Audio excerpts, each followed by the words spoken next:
రాజకీయాల్లో ఎవ్వరైనా సరే హీరోగా మిగలాలని మాత్రమే అనుకుంటారు. ఎవ్వరు అట్టర్ ఫ్లాప్ అవ్వాలని కోరుకోరు. రానున్నటువంటి ఎలక్షన్స్ టార్గెట్ గాని నరేంద్ర మోడీ అనండి, రాహుల్ గాంధీ అనండి, చంద్రబాబు, జగన్మోహన్ రెడ్డి, కేసీఆర్, రేవంత్ ఈ బ్యాచ్ మొత్తం గూడా పవన్ కళ్యాణ్ ఈ రాజకీయంగా ఉన్నటువంటి బ్యాచ్ అంతా గూడా ఆ పై ఎలక్షన్ ఏంటి? 2019లో గెలిచామంటే 24 పరిస్థితి ఏంటి? 24 గెలిచి 29 పరిస్థితి ఏంటి? 14లో గెలిస్తే 29 19 పరిస్థితి ఏంటి? ఇట్లా రానున్నటువంటి ఎలక్షన్‌నే వీళ్ళ యొక్క అజెండాగా ఉంటది. 95% ఇదే అజెండా. మిగతా 5% ప్రజల్లో కొంతమందికి ఏదో హెల్ప్ చేయడం అనేది కాన్సెప్ట్ ఉంటది. ఈ 95% కూడా ప్రజలకేమన్నా మంచి చేశారంటే అది మళ్ళీ ఈ 95% ఆఫ్ ఏదైతే రానున్న ఎలక్షన్‌లో గెలుపు అంటే అహంకారం ఉంటది ఈళ్ళకి.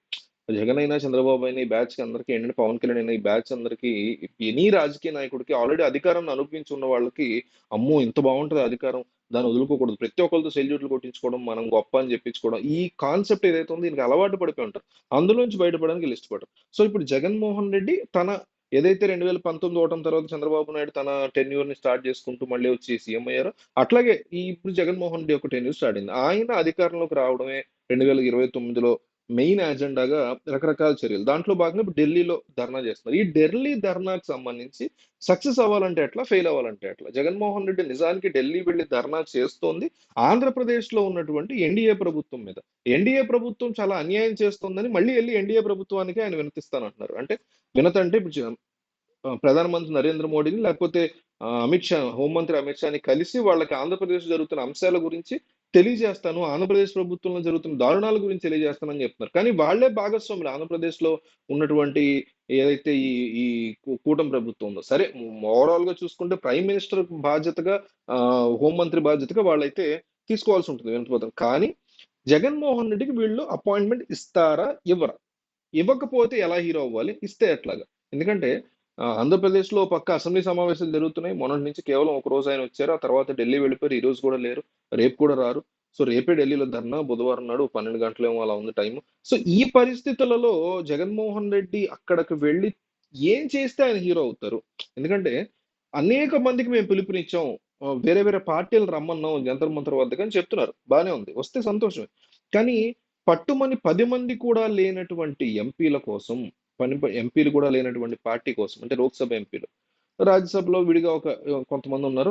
లోక్‌సభలో కొంతమందున్నారు. సో, ఇంత తక్కువ మంది ఎంపీలు ఉన్నటువంటి వ్యక్తి కోసం ఎవరెవరు బయలుదేరి రాగలుగుతారు? నిజానికి ఐఎన్‌డీఏ ప్రభుత్వం రావాల్సుంటుంది. నిజం చెప్పాలంటే ఐఎన్‌డీఏ అనేటువంటి కూటమి గాని, కాంగ్రెస్ గాని జగన్మోహన్ రెడ్డికి సంపూర్ణ మద్దతు ప్రకటించేటువంటి పరిస్థితులుంటాయి. కానీ దానికి అలా ప్రకటించకపోవడానికి 3 కారణాలున్నాయి. ఒకటొచ్చేసి ఆల్రెడీ షర్మిల పీసీసీ అధ్యక్షురాలుగా ఏపీలో ఉండడం, జగన్‌తో గొడవయ్యి ఆమె పీసీసీ అధ్యక్షురాలు పదవి తీసుకోవడం ఒకటైతే, రెండోది జగన్మోహన్ రెడ్డి తాను ఎంపీలు కొంతమందినైనా గెలుచుకున్న తర్వాత రాజ్యసభలో ఇంతమంది ఎంపీలు ఉన్న తర్వాత ఇంతమంది ఉన్నా కూడా మన స్పీకర్ విషయంలో కావచ్చు, గత 5 సంవత్సరాలు కావచ్చు, నోరు మూసుకొని ఎన్డీఏ సర్కార్ ఏది చెప్తే ఆ బిల్లుకి ఓకే చెప్పారు తప్ప ఎక్కడా క్వెషన్ చేసిన పాపాన పోలా. రివర్స్‌లో ఇంకో మూడోది ఏంటంటే రివర్స్‌లో ఐఎన్‌డీఏ సర్కార్‌లో ఉన్నటువంటి ముఖ్య నాయకుడు రాహుల్ గాంధీ గురించి గతంలో అడిగినప్పుడు ఎటువంటి అభిప్రాయం లేదు నాకని చెప్పేసారు. అనేక సార్లు రాహుల్ గాంధీని క్రిటిసైజ్ చేస్తూ వచ్చారు. అన్నిటికి మించి గతంలో ఇదే జగన్మోహన్ రెడ్డిని కేసుల వ్యవహారంతో ఇదే కాంగ్రెస్ పార్టీ వేధించింది అనేటువంటి ఆరోపణలు కూడా ఉన్నాయి. నిజంగా ఆయన తప్పులు చేశాడు అక్రమాస్తులు. అందుకే మేము వేధించాము లేకపోతే కేసులు పెట్టాము అని కాంగ్రెస్ అంటది.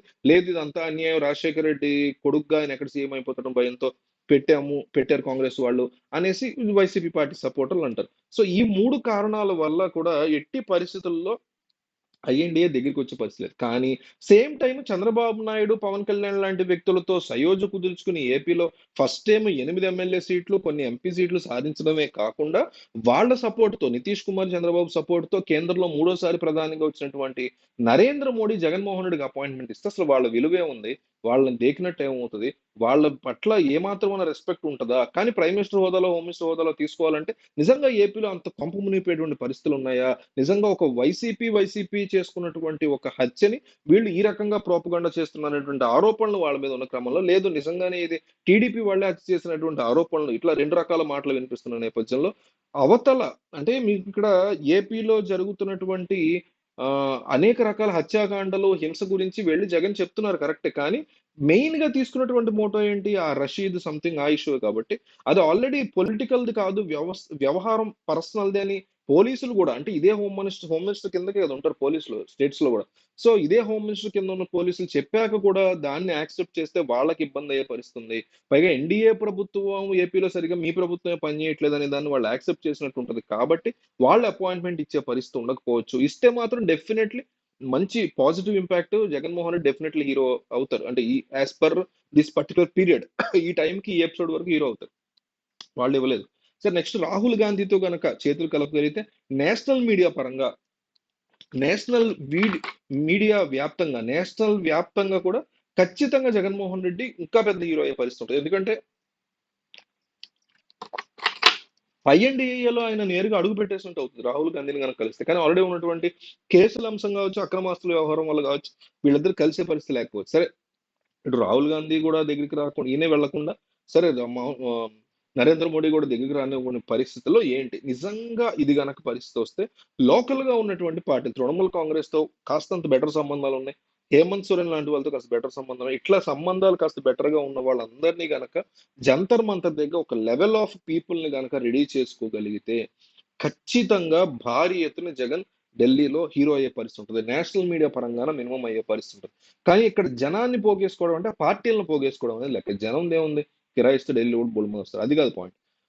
కొన్ని known faces of the known parties గనక ఇక్కడ మీకు కనిపిస్తే ఈ జంతర్ మంతర్ వద్ద జగన్ కి సపోర్ట్ తో ఖచ్చితంగా జగన్ హీరో అయ్యేటువంటి పరిస్థితి ఉంది. సో ఇట్లాంటి పరిస్థితి ఉందా లేదా ఆయన ఏమవుతారు అనేది ఇంకో 12 గంటల్లో తేలిపోయే పరిస్థితి. ఒకసారి మన ఛానల్ యొక్క షార్ట్స్ చూడండి. నేను మిమ్మల్ని ఉత్తిని అడగట్లా సబ్స్క్రైబ్ చేసుకోండి. ఒక్కసారి ఛానల్ షార్ట్స్ చూడండి.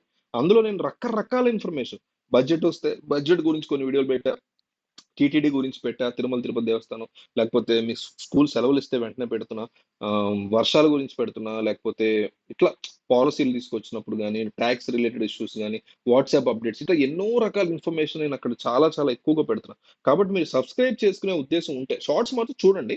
చూశాక సబ్స్క్రైబ్ చేసుకోవచ్చురా ఏదో ఉపయోగపడద్దు మనకి ఇటు చెప్పే ఇన్ఫర్మేషన్ అనుకున్నప్పుడు మాత్రం బెల్ ఐకాన్ కంపల్సరీ కొట్టండి సబ్స్క్రైబ్ తో పాటు. దానివల్ల ఏమైందంటే నేను వీడియో ఏదన్నా ఇన్ఫర్మేటివ్ లేదా బ్రేకింగ్ పోస్ట్ చేసిన వెంటనే మీ ఫోన్లో వచ్చేస్తుంది.